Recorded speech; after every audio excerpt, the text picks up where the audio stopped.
astrologically where it is. As far as there's a lot of psychics and also past life regressions have taken people back to a time when there was life on Mars. And they say that it was completely destroyed. There's a kind of conflicting events about how it was destroyed. One interesting one is Dolores Cannon took a guy back, and he said that the planet that created the asteroid belt was blown up, and it was close enough to Mars when it blew up that the explosion swept off the atmosphere of Mars and caused everybody to die. And this particular guy was in a spaceship orbiting Mars, so he wasn't immediately killed or anything. But he said that, so that was kind of an interesting story. Now, they've also done some analysis of soil on Mars, and they've discovered a radioactive isotope that remains that would only be there if there was a past nuclear explosion on Mars. So a lot of orthodox scientists are saying there was some type of explosion on Mars that could have like wiped out whatever life was there at one time. So that's kind of interesting too. So there's evidence from psychics and past life regression, and also scientific evidence that there was some type of great destruction happen on Mars in ancient times. But the kind of the irritating thing about all that is there's different stories about how that happened. So it'd be interesting to find out which one of the stories is actually true. What was the other proposed destruction story? The other one was there was that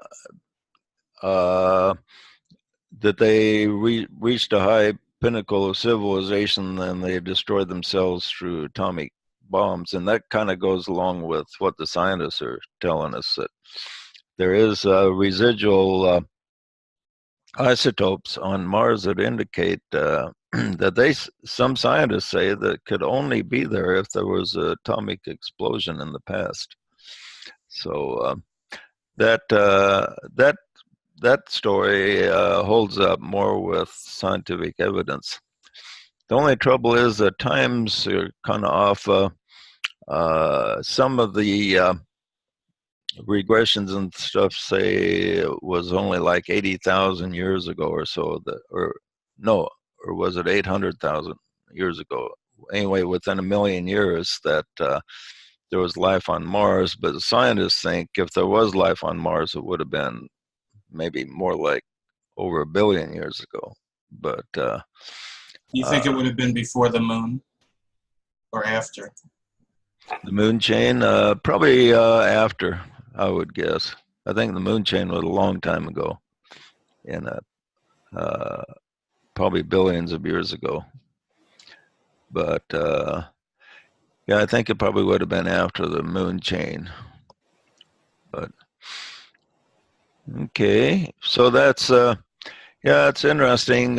Also, if the asteroids are the result of an explosion, according to scientists, it would have been quite a long time ago, because the results of some of these asteroids, the fact that Vesta and Ceres are completely round and have formations that indicate they've been there a long time. If they were the result of an explosion, it would have been by science a long time ago, unless things happen in our solar system a lot faster than science thinks they happen. Yeah, a lot of mysteries. I'm sure there's been various types of physical life in our past that we don't know about. A lot of esoterics think there's been life on physical life on Venus a long time ago. Now the esoteric thinking is the life is on the next etheric level up, not the physical, but the etheric level. But there is a kind of interesting thing. The Soviets, way back, I think in the 70s, landed a probe on the surface of Venus, the only one that's ever lit there. And it's, what, about 600 degrees Fahrenheit there, so it's really hot. And so the probe only lasted a couple hours before it fizzled out, but it did send back several pictures. But in one of the pictures, it's quite fascinating, there's a little object next to the probe. And then a few minutes later, the object isn't there anymore. And so the little we have of Venus produced quite a mystery there. Maybe there's some type of life on the surface that is adapted to that high temperature that we don't know about. So so that was a fascinating story I read, and I saw the pictures. That hasn't been published very much, even on YouTube type stuff. I haven't seen that, but I only saw that once, and it was pretty fascinating that happened in such a short period of time. I wish we'd send some more probes back to Venus. That might be more interesting than Mars to check out. Okay, anything else? Yeah, I have a question. I've heard that Christ or Jesus, I don't know, Jesus actually is from Venus. No, according to DK, both Christ and Jesus evolved right here on the earth. And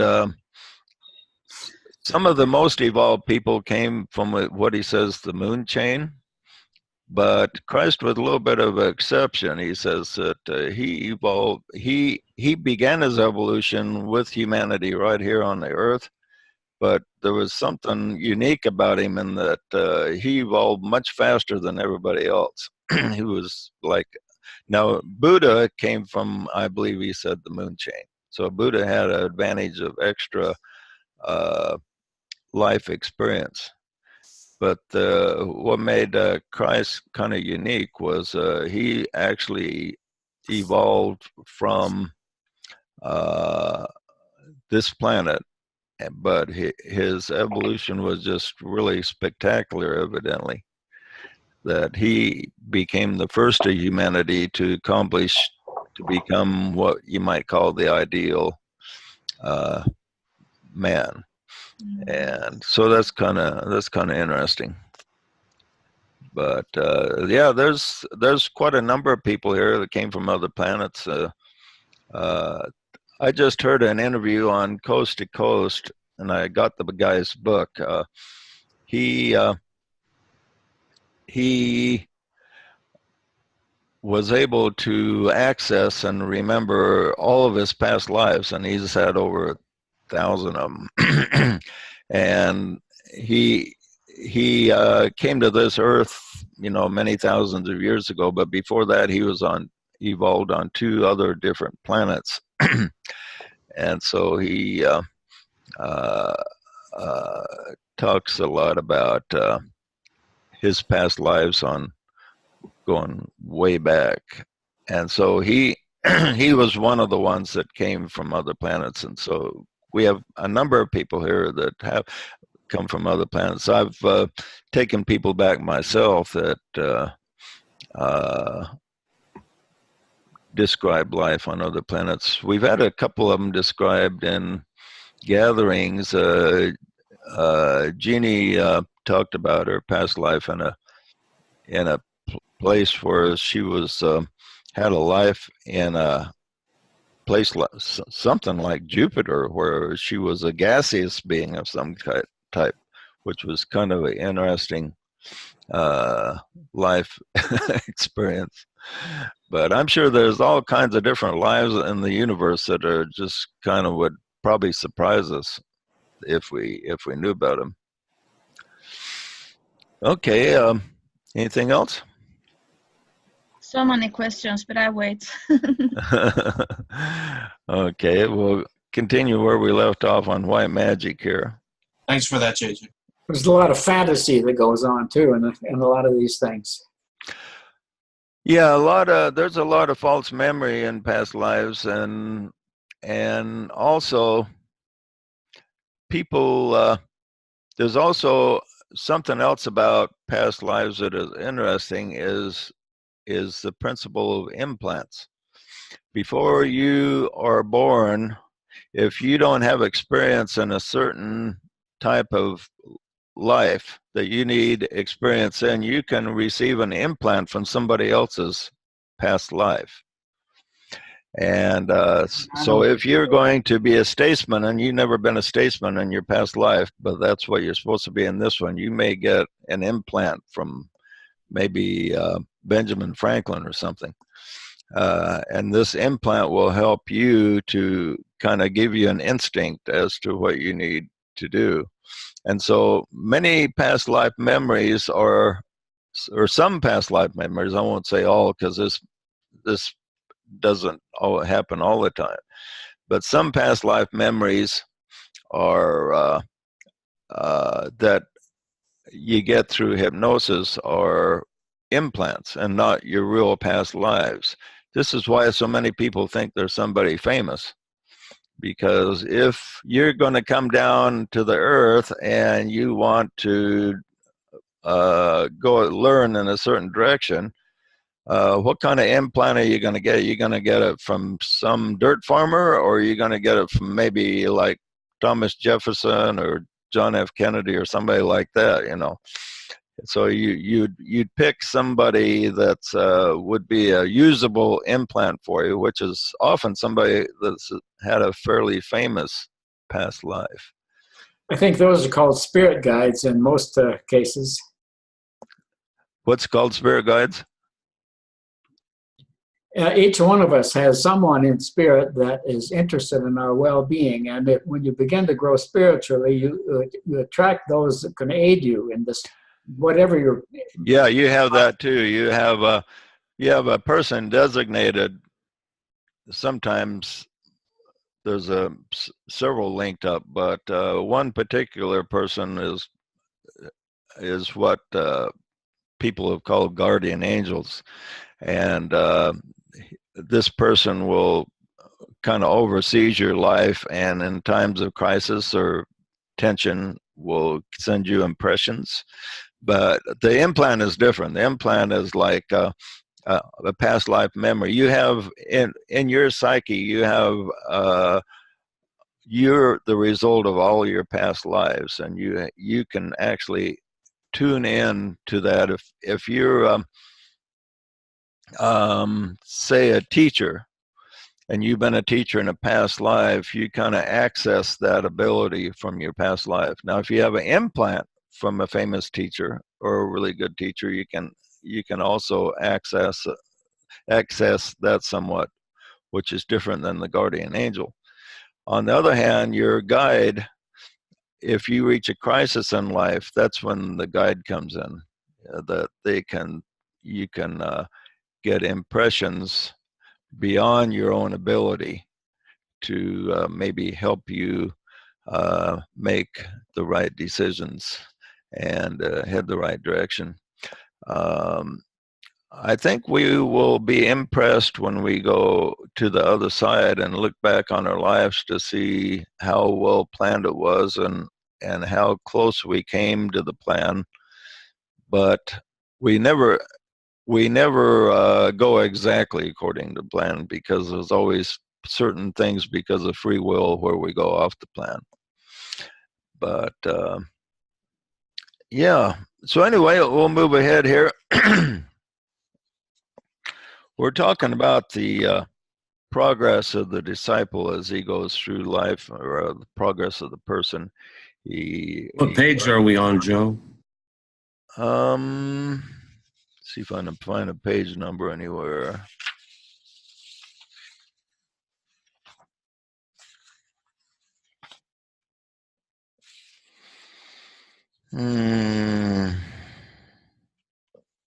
me see if I can find it. Just a minute.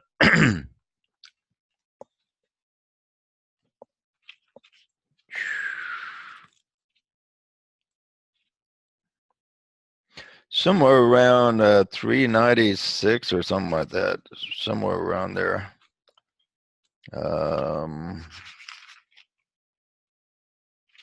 Nobody asked me for page numbers, Curtis, so I'll have to make note of that.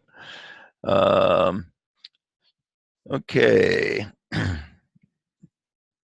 So anyway, we're talking about how the disciple progresses through there. I remember it's just before 400 somewhere, but maybe you can pick it up there somewhere. The disciple, through the pilgrim, as he goes through these incarnations, through rebirth, he learns to dominate and utilize form. The physical, mental, and astral create the personality, and their union produces the self-consciousness, the I. Now he points out that this I, the ego, doesn't exist in the subhuman or superhuman groups. But the superhuman realizes the individuality, but focuses on the group life. Where humanity is right now, it's like everything is centered around us. We're like the center of the universe, so to speak. And that's what kind of makes us unique. So for like the subhuman forms, like your dog, your cat, they don't have the sense of I-ness. You know, they don't have the sense of time. Consequently, they don't have any fear of death.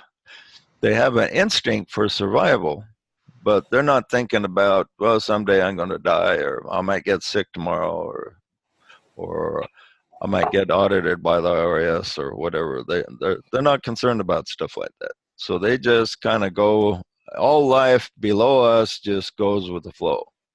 We don't go with the flow at all. We got memories. We focus on our memories. Our mind begins to develop, and then we start thinking about, well, you know, tomorrow I could have an accident, or I could have this, or this could happen, or my love of my life could leave me, and we start worrying about all types of things. We're kind of different in the fact that we're the only life form on the planet that really worries about stuff. And we have fears that other lives don't have. Now, like say the lower lives have instinctual fears. If they have an immediate threat, then they will immediately react. But unless they have some immediate threat, they're just going with the flow. Us, tendency in many humans is to have fear in our minds just on a real regular basis, because our minds start thinking about stuff. Now, the mind is a really great thing to have, because it allows us to plan, allows us to formulate, get ideas, build things, build houses, and cars, computers, and we get all kinds of advantages. And the mind also links us to higher things. So it's a stage that we go through, but in going through this human stage and the strong ego, it turns out that produces all kinds of psychological problems for us that we have to overcome. But he says the principle of mind is inherent in all forms. The sense of individuality and self-awareness is always eternally possible. In the higher states of consciousness, it is, however, relegated to a subordinate position. Okay.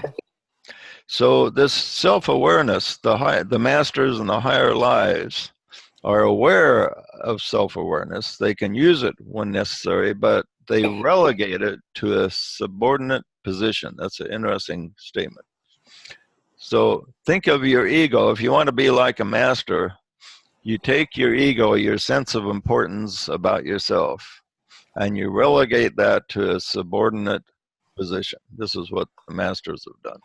They haven't destroyed the sense that they are unique as individuals, but they relegate that to a subordinate position, and the main focus is the whole, the greater life of which they are a part.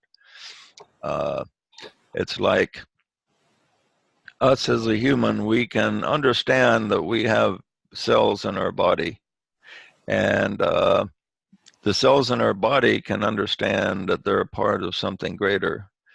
But the cells in our body are concerned about the health of the body as a whole, because the cells realize if the health of the body is not strong and the body dies, then they will die too. Okay. Whereas the average human doesn't think of the whole, they just think of their own survival. Okay.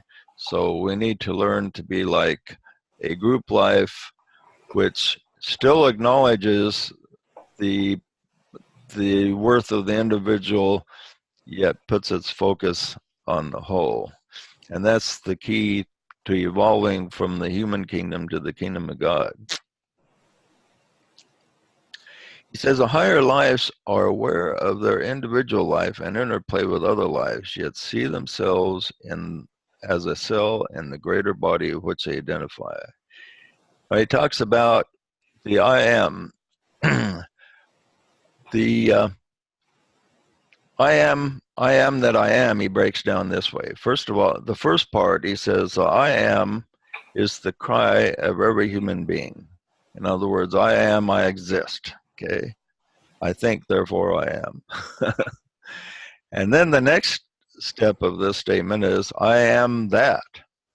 And he says, that's the cry of every personality who realizes his selfhood and uses his personality in order to express the will of the indwelling entity.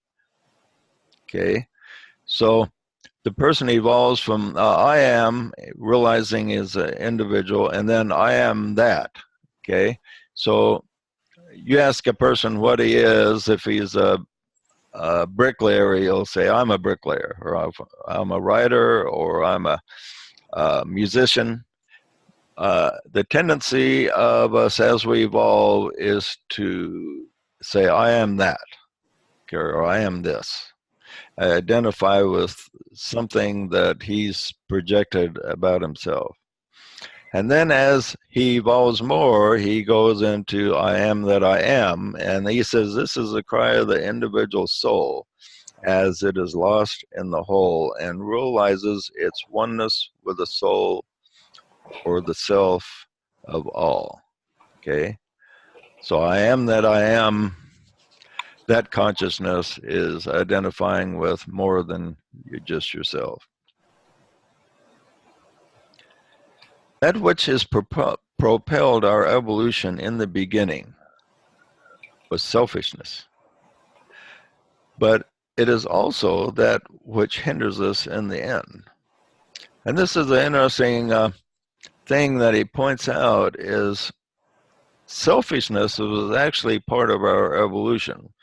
We tend as human beings to see selfish people as bad, but we go through this period of evolution where, we're just I am, and then I am that. When we go through that I am that type of evolution, it's the period where we become selfish.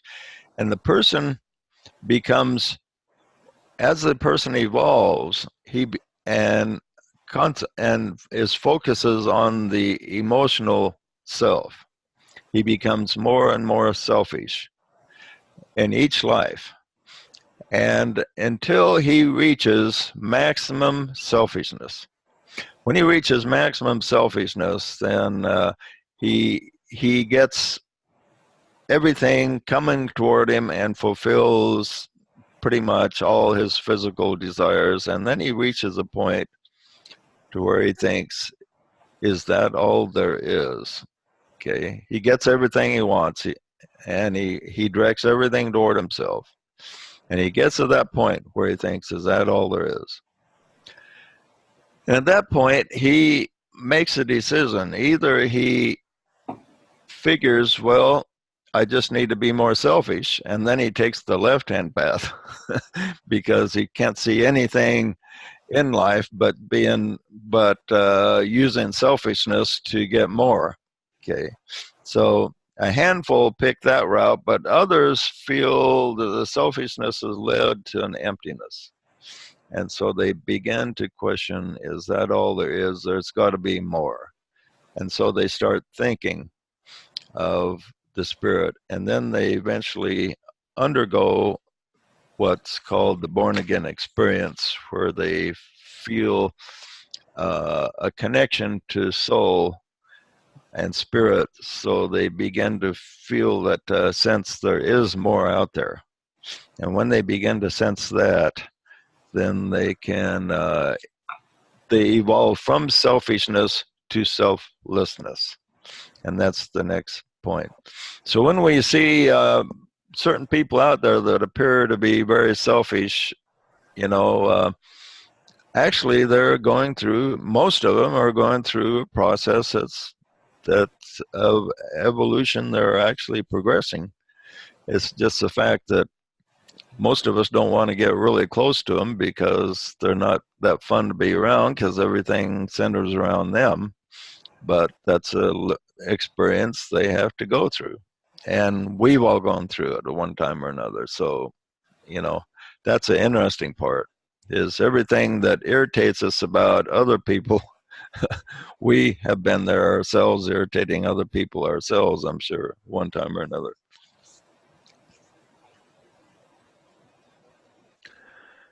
Okay, any comments or questions before we move on here?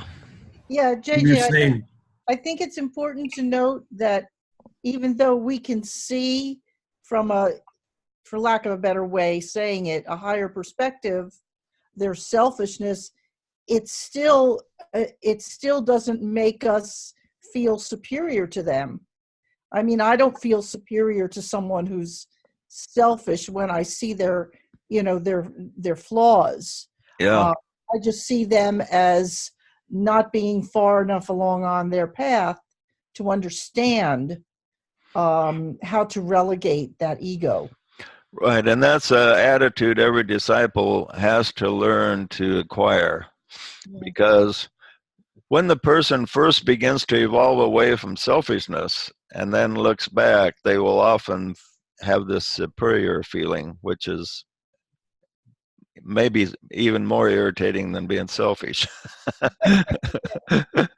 So when they first begin to gravitate away from being selfish, yeah, they'll develop this feeling, oh, I'm a lot better than this guy because I'm on the spiritual path and he's not. He's going to hell and I'm going to heaven, and this type of thing. And so they'll go through this period of where they feel superior for a while, until the soul sends them a whole bunch of lessons over a period of lives to kind of humble them. When you feel superior, that's just another facet of the ego kicking in. Right. Yeah. There's so many little tricks of the ego to survive and to be the center of attention.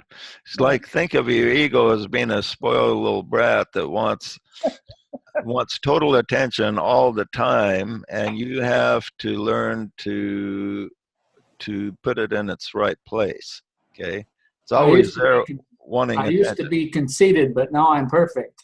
Yeah, right. So good one, Ed.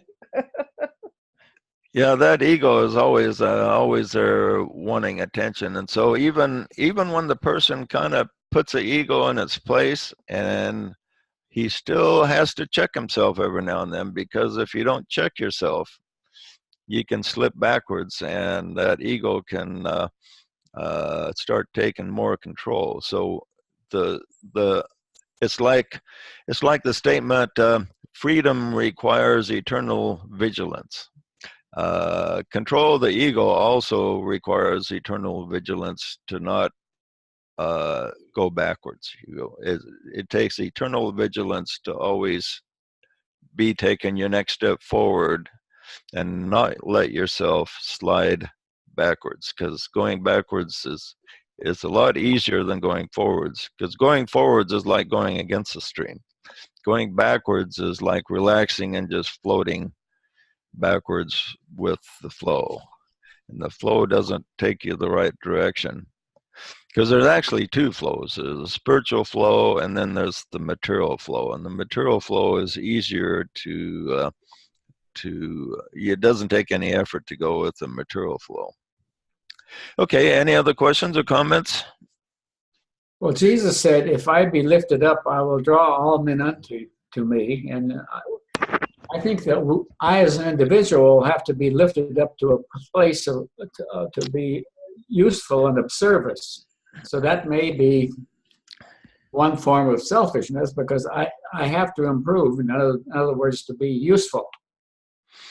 Well, that's a good point, Ed, in the fact that you could say, there's polarities in everything, and there's actually two types of selfishness. Let's look at, for instance, cells in our body. Let's say there's one cell, he's just in it for him, okay? And if all the cells become in it for them, then the body dies. And so were they really in it for them? No, they were an illusion. So selfishness just built around individual consciousness is really an illusion, because it's not beneficial in the end for self.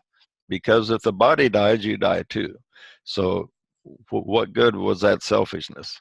Okay, so true selfishness, where you have a true benefit for self, extends your interest, and labors have to extend beyond the benefit of you as an individual.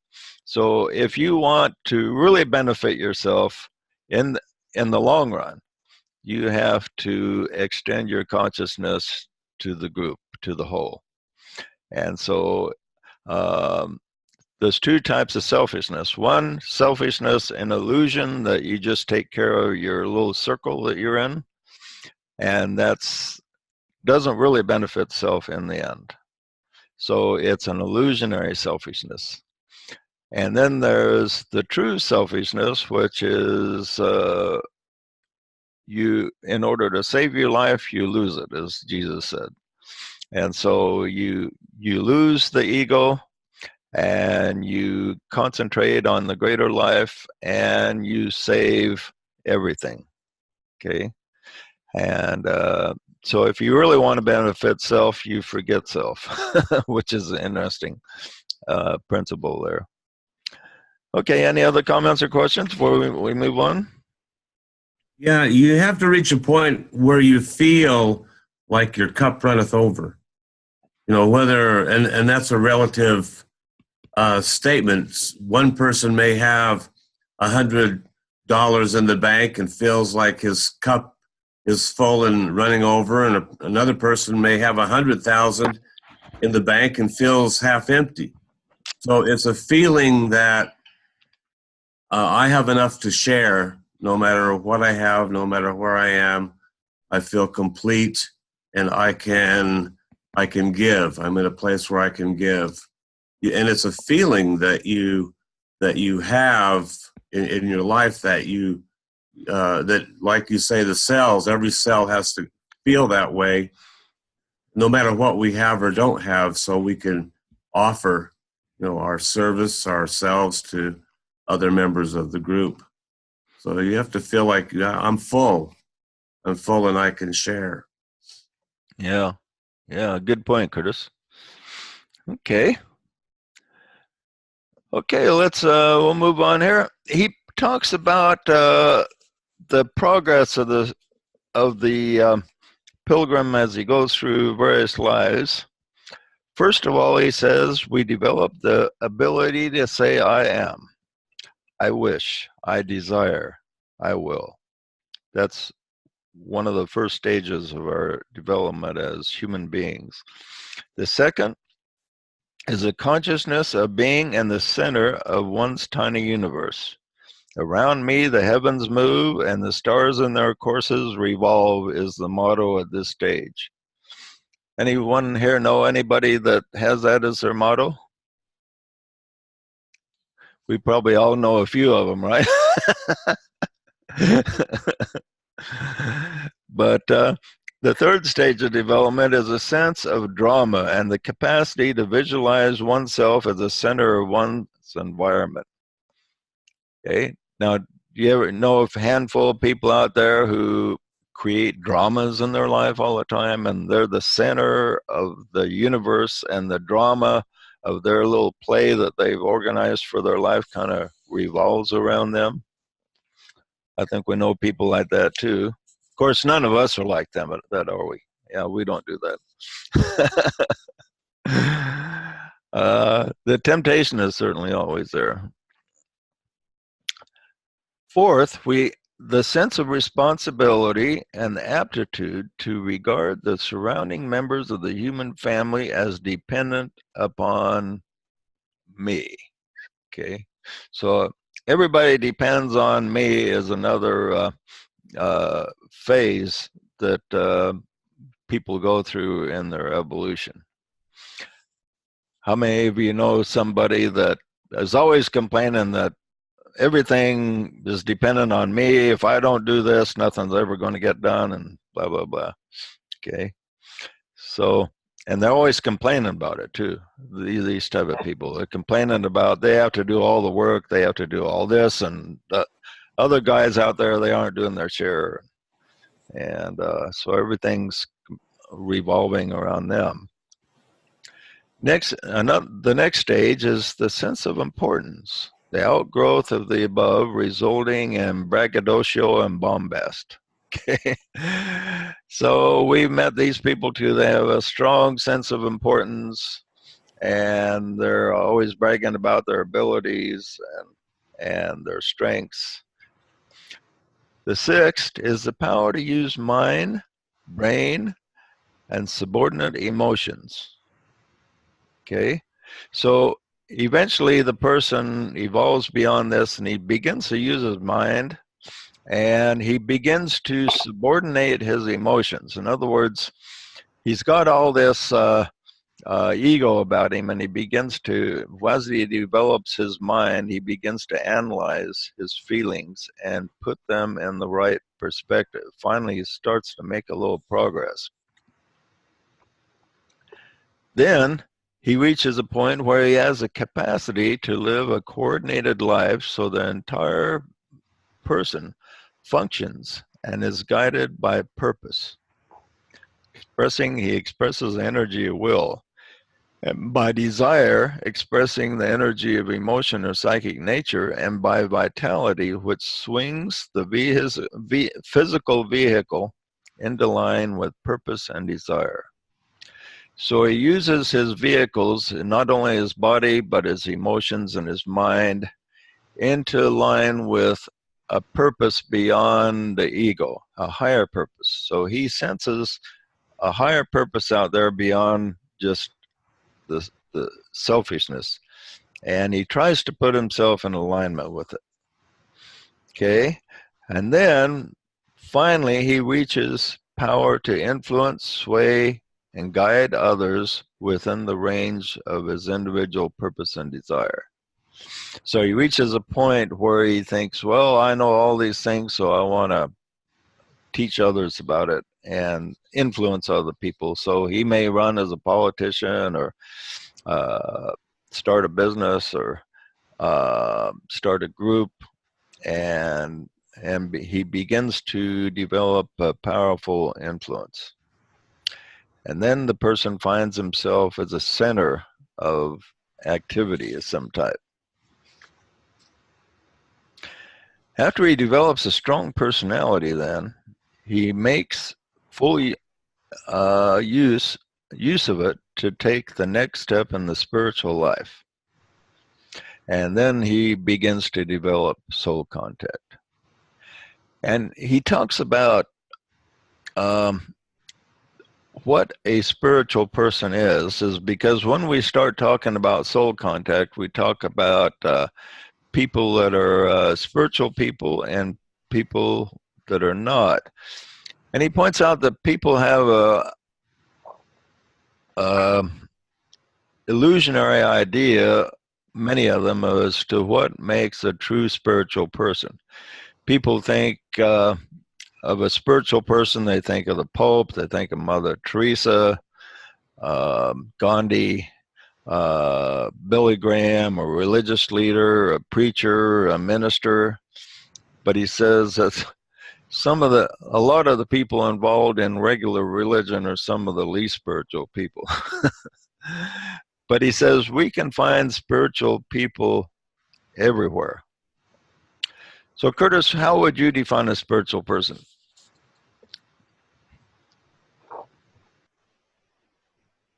And where do you think you find them?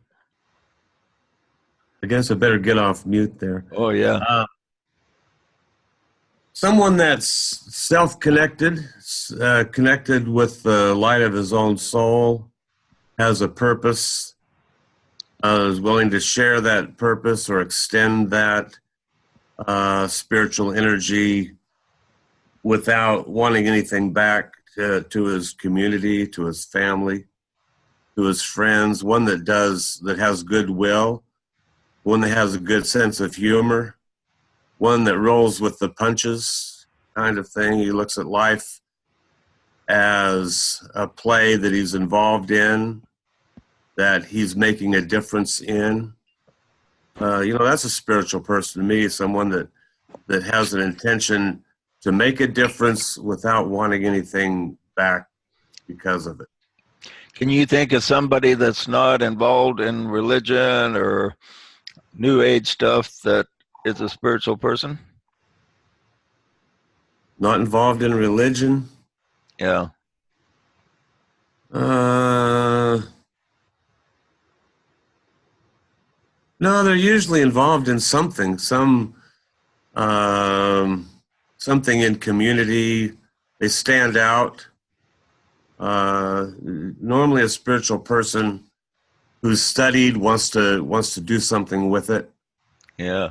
How about maybe like a scientist is trying to find a cure for cancer? Could he have like a spiritual impulse?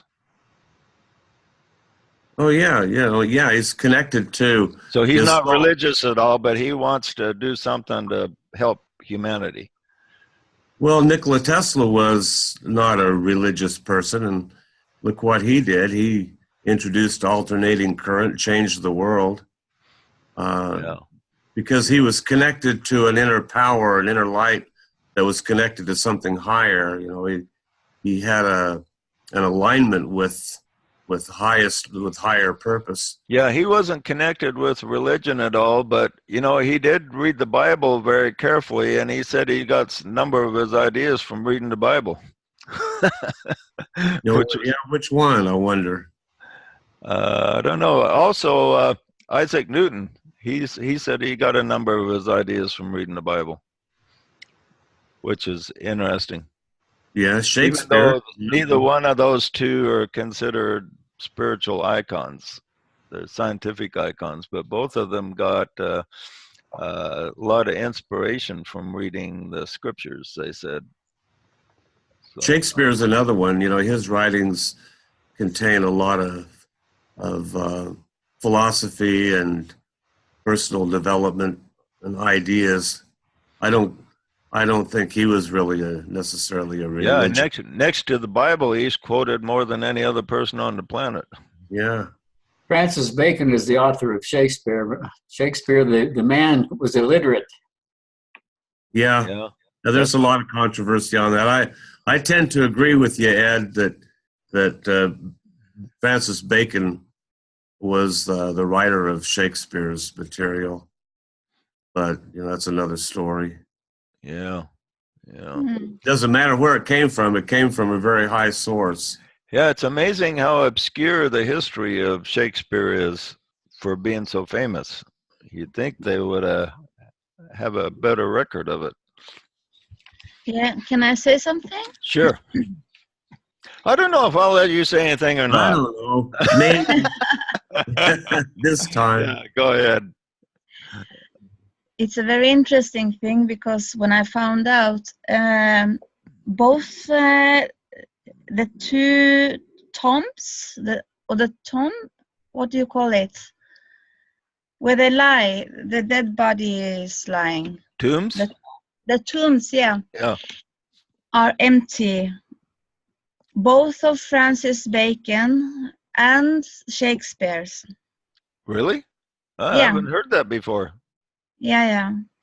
Oh, maybe they were resurrected or something, huh? Now say that again. Both names are on the tomb.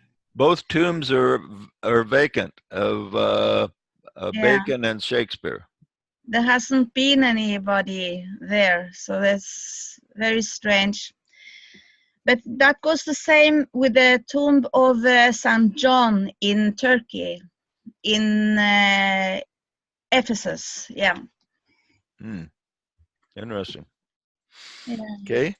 So he says the Tibetan points out that it's important that we recognize what true spirituality is, because a lot of people have a false idea of what spirituality is. A true spiritual person sees himself as a servant and wants to be a servant to be able to help the whole, benefit the whole, benefit the group above the individual. And that's the true spiritual person. And many people that lack this are involved in religion, and people think they're spiritual, but they're no more spiritual than the construction worker out there, maybe, or maybe not as much.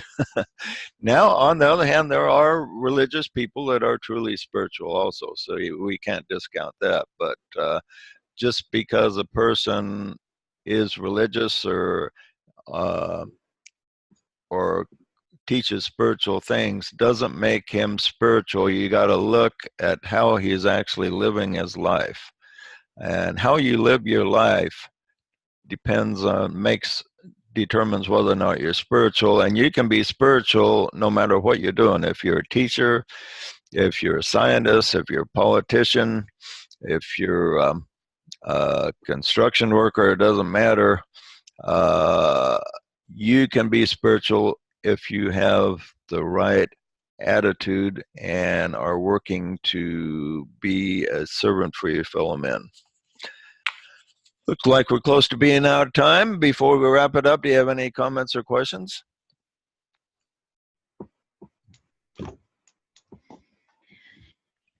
I have a question. Okay. What happened to Judas after the incidents that he drew out of the molecular relationship? Well, I think that he did show remorse after that. In other words, he was deceived. He was self-deceived because he wanted the Christ to be able to manifest his powers. And he thought the way to go was to overthrow the Roman Empire. And he witnessed Jesus do all these fantastic things and figured, boy, this is the key guy to be able to do that with.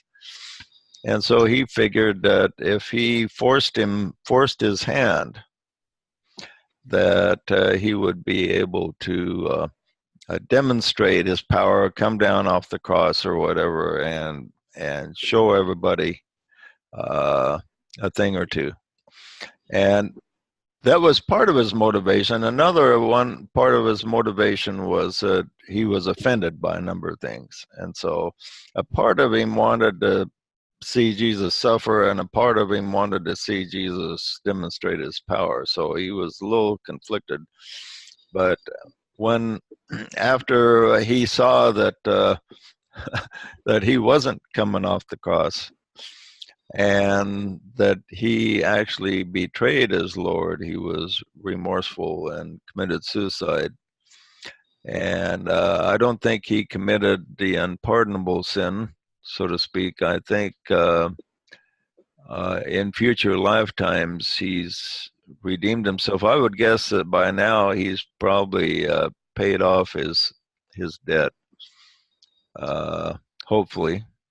But I don't have any revelation on his current status. But I sense that he's made progress since that time. Mm.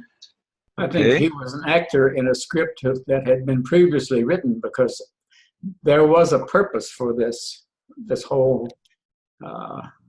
transfiguration and resurrection. Yeah. To prove that death has no victory. Yeah, that's what a lot of people feel on that. Okay, any other comments? Okay, well, yeah. Well, I just want to say that to Francis Bacon, actually, because there was no body, he actually transformed himself into the Count Saint Germain and later into the Master Rakuzi. I've also heard that Francis and Roger Bacon were the same entity. Have you ever heard that theory? I've heard that, and I've heard that I had a lifetime with Roger Bacon. You heard what? Well, I was told by Spirit that I had been an associate of Roger Bacon. Oh, really? Okay. What was Roger Bacon about? I don't know too much about him. Neither do I. Yeah, no, he's a philosopher, the teacher.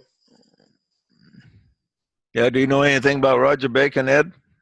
Well, I've got quite a few books on the whole subject, and I think that he was a philosopher. He was a teacher, an alchemist. Yeah, I know they were both into a lot of different things in philosophy, but I haven't read a lot of their individual things there. But they're both very advanced souls.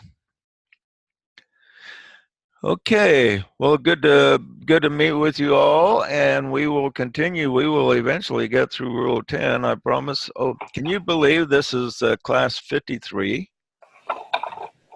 It doesn't seem like we've been. Here I was born. Doesn't seem like we've been had that many classes, but this is the 53rd class.